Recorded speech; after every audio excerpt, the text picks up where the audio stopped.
Alright guys, pauwi na tayo ngayon galing work. So, test natin ngayon yung in-order nating Purple Panda lavalier. The history of this is naghahanap ako tayo ng tamang mic para sa atin. Muna tayo mag-motovlog. So far, meron akong dalawang lavalier mic na na-test na palpak. So ito so far, Purple Panda so far is okay siya. Kaya ng umaga tinest ko siya gamit yung Insta360 1R, yung luma nating 1R, and result okay naman siya. So meron na ako naririnig na mga konting cracking.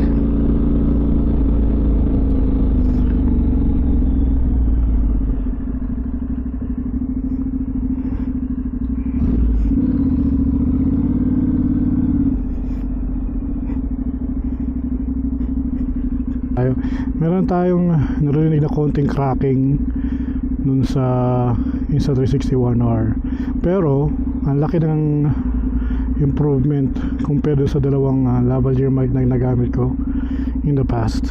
Nakakonect siya ngayon sa Insta360 1RS. Itong 1RS kasi compared sa 1R, merong gain control sa external mic. So ngayon sinet natin yung gain control sa -12 decibels. So yung Insta1R walang gain control pero maganda na ang result. Ito, tingnan natin kung anong result, kung mas maganda pa ba o ano. Kasi magde-decide tayo kung anong gagamitin natin sa helmet mount na camera, kung ito bang 1RS or ito bang yung 1R natin.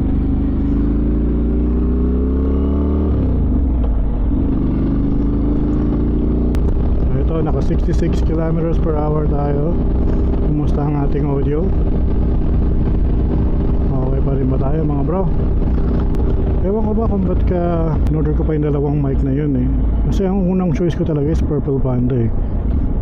Medyo may kamahalan nga lang yung Purple Panda, kaya siguro trinay ko muna yung dalawang medyo murang mic na yun. Kaso nga hindi maganda ang result. Meron tayong nakuhang isang okay naman, Bluetooth ano siya,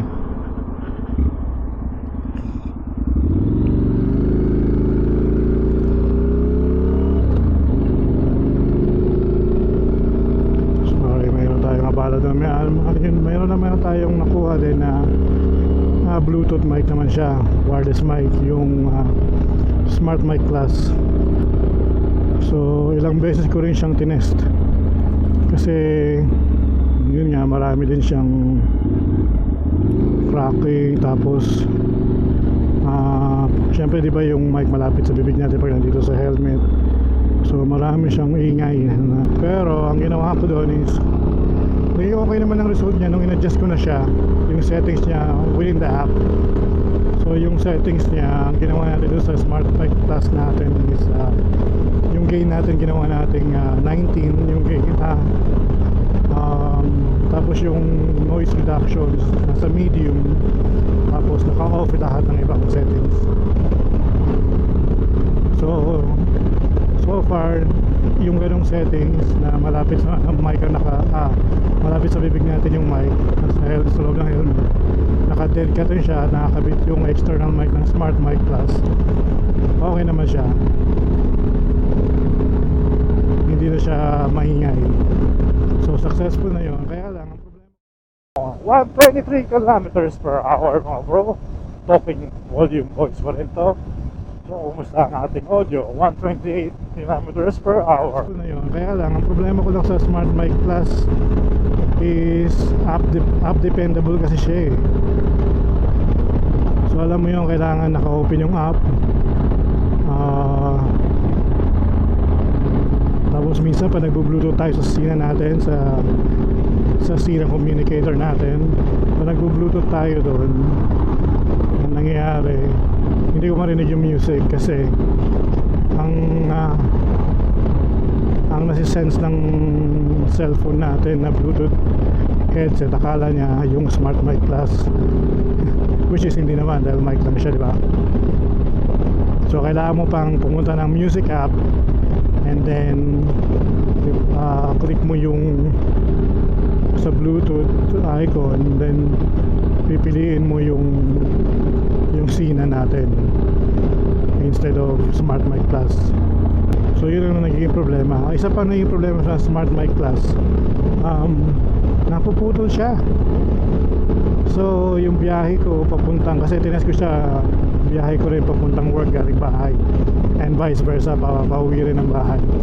Usually ang biyahe ko is tumatagal ng mga 30 to 35 minutes. But yung Smart Mic Plus, nakikita ko, pagdating ko sa cellphone ko, napuputol na. 10 minutes pa lang, putol na, wala nang audio. So yung pang isa pang problema sa Smart Mic Plus. Kaya sabi ko, mag-try pa rin ako ng isa pang wired na mic na lalagyan. At ito na nga yung naisipan ko, kasi ito naman talaga yung first choice ko eh. Kaya kasi hindi ko pa kinuha nung pa. So ayan, first try ko kanina umaga, successful naman. Kukompare ko rin dito sa video na to, side to side, para makita nyo rin at marinig nyo rin. Alright, test mic. Testing natin ngayon. We're testing our Purple Panda lavalier mic using our Insta360 1R directed. So direkta siyang nakakonect sa 1R natin. So hopefully this lavalier will work for us. Alright. Sarap mag-bike, bro.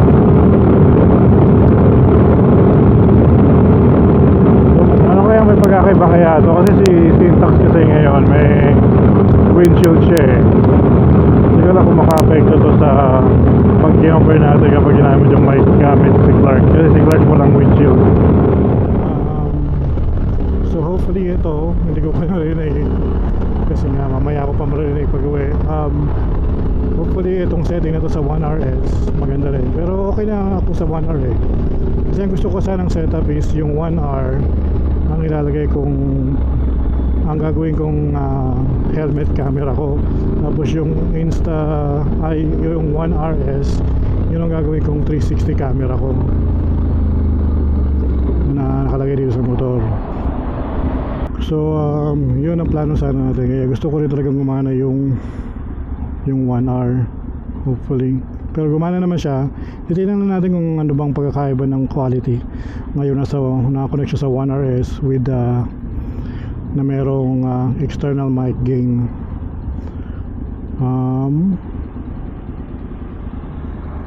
Okay, stuck tayo sa traffic ngayon dito. Yung Smart Mic Plus natin, gagawin natin mic para sa exhaust, which is ilalagay lang natin kung sakali. Halimbawa ngayon may backpack ako, so ilalagay natin sa backpack yun, tapos at least meron pwede tayong magawin ng stereo sound pag mag-edit tayo ng sound natin.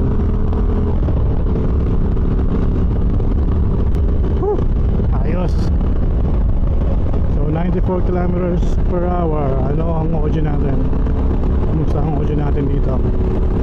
Yan, mahangin na. Medyo mainit kanina, nainitan ako. Nagpapawis na ako sa jacket. Ayos na. Plus 20 pa lang ngayon dito sa Edmonton, Alberta, Canada.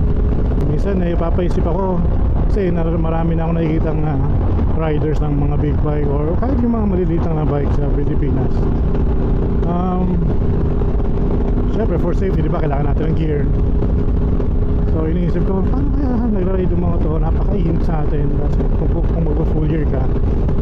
So iniisip ko, makakaramihan sa atin nag-i-squid. Which is ganoon ako dati. Ayun na, natuto ko magmotor sa TMX 155. Yes. Naka-chinelas lang, naka-short, naka-sando, walang helmet, wala ring lisensya. Pero nasa probinsya naman kasi nasa Cavite kami nun eh. Kung tinuruan ako ng tatay ko magmotor, nasa Cavite kami na. Tuloy-tuloy ako nagmotor hanggang sa umuwi kami sa Leyte, Tacloban. Pero wala akong sariling motor, yung motor lang ni tatay ang gamit ko. Wala tayong pera pambili nun. Kahit nung nagtrabaho na ako sa Tacloban, kahit hulugan yung makakuha, wala akong pambili. Dito lang ako nakabili na dito tayo sa Canada ng sarili nating motor. Alright, 99 kilometers per hour. Kumusta ang ating audio? So kung setup natin sa mic natin is nakakabit siya, inipit natin sa chick pad natin dito sa may right side na chick pad, at kinabitan natin ang dead cat natin. Ganyan din yung setup ko sa dalawang lavalier na mic na na-test ko pero wala, gumagana lang siya kapag nakastop ako. Pag magsimula na akong umandar kahit 10 km per 20 km per hour pa lang, naku, ang hangin na, hindi ko na marinig yung boses ko. Alright, papunta na tayo ng highway sa Anthony Henday. So kayo mga buds, ano bang gamit nyo sa na mic? Okay naman motovlog kayo. Naisipan ko rin sana yung yung DJI na wireless. Mukhang maganda rin. Mukhang maganda yung mga reviews na para sa motovlog. Kaya lang sobrang mahal bro. Alright, 91 kilometers per hour. Nandito na tayo sa highway mga bro. Kumusta ang audio natin? Okay pa rin ba ang audio natin? Yan, 116 kilometers per hour. Kumusta ang audio natin? Sarap mag-ride pag ganito muna traffic. Dire-diretso. Ayan na. Ayan na. Ayan na. So sabi ko na pala yung setup ko sa inyo dun sa 1 hour natin. Sa 1 hour natin, hindi na kasi hindi ko na makita sa Insta360 website nila yung mic adapter ng 1 hour. Wala na sa website nila eh. So sa Amazon na ako naghanap. Nakahanap ako, i-display ko sa screen kung ano yung nahanap ko. Ayan, dyan sa Amazon ko nakuha yan. Nga lang, yung connector na yan sa Amazon, mag-work lang ang mic mo kapag TRRS, yung 3.5 jack. So dapat TRRS siya. So yan ang nakita ko, gumana naman. And then sa Insta360 One RS naman, meron tayong mic adapter na in order sa Insta360 website nila mismo. So yun yung ginamit natin na nakatouch ngayon dito. And then dito naman sa adapter na yan, kailangan yung 3.5 jack mo is TRS, hindi TRRS, TRS. So ang kagandahan ng Purple Panda, TRS siya, pero may mga converter siya para maging TRRS. Tama ba? Baka baliktad yata, parang TRS yata siya converter. Pwede mo siya ma-convert ng TRRS. Yan. So syempre hindi rin siya para lang sa action camera like the Insta360. Pwede rin siya sa mismong DSLR, sa cellphone, yan, pwede rin. So kompleto yung package niya. Yan, yun pa isa mga maganda sa Purple Panda. Medyo may kamahalan siya pero sulit naman. Kasi na, yan, ganito nga nag-work na. So hopefully, hindi ko pa nakita pero sa 1 hour kasi nag-work eh. So ayun, siguro naman sa 1 hour yes mag-work din, di ba? Hindi ko pa talaga sinetup yung mic na permanent dito sa helmet ko kasi gusto ko muna i-test eh. Pina-receive ko lang tong mic kahapon. So gusto kong i-test kaagad kasi nga pag hindi gumana, well, susulin natin. Pero so far gumana naman siya sa 1 hour. So hopefully sa 1 hour yes gagana rin. And then kikip na natin siya. And then set up ko siya sa motovlog helmet natin. Ang motovlog helmet na gamit ko pala is Ruroc Atlas 4.0. Ano ba yung design na to? Maash? Hindi ko alam kung paano i-pronounce yan, basta ganun. Display ko dyan sa screen. Sarap talaga magmotor kahit papuntang trabaho at pauwi lang, okay na. So syempre mabagal pa rin pagka travel ka talaga yung nasa nature, sa mountains yan. Dito sa Alberta maraming mountains eh. Rocky Mountains, tayo pupuntahan yan.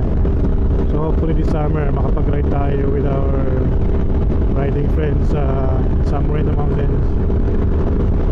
Yun nga lang ngayon medyo nagkakaroon ng wildfire dito sa Alberta. Ang daming wildfire namin ngayon.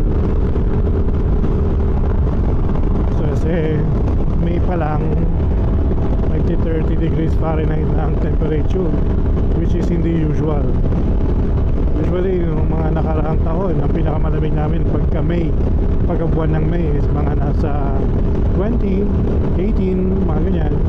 Mainit na nga pagka 20, pagka lumampas ng 20. isang linggo na nag 30 plus. So kaya nagkakaroon ng mga wildfire. So hopefully makontrol ng government yung wildfire. Tsaka wala naman sanang maraming sakuna sa wildfire na to, kasi marami nang na-evacuate ng mga residents na malapit sa wildfire. So hopefully maging safe naman sila lahat. Okay guys, hanggang dito na lang muna. So kung naghahanap din kayo ng mic para sa motovlogging nyo, Purple Panda, ayos na ayos. Lalo na kapag sa 360, 1R or 1RS ang gamit nyo, sulit na sulit. Okay guys, hanggang sa susunod na video. Peace.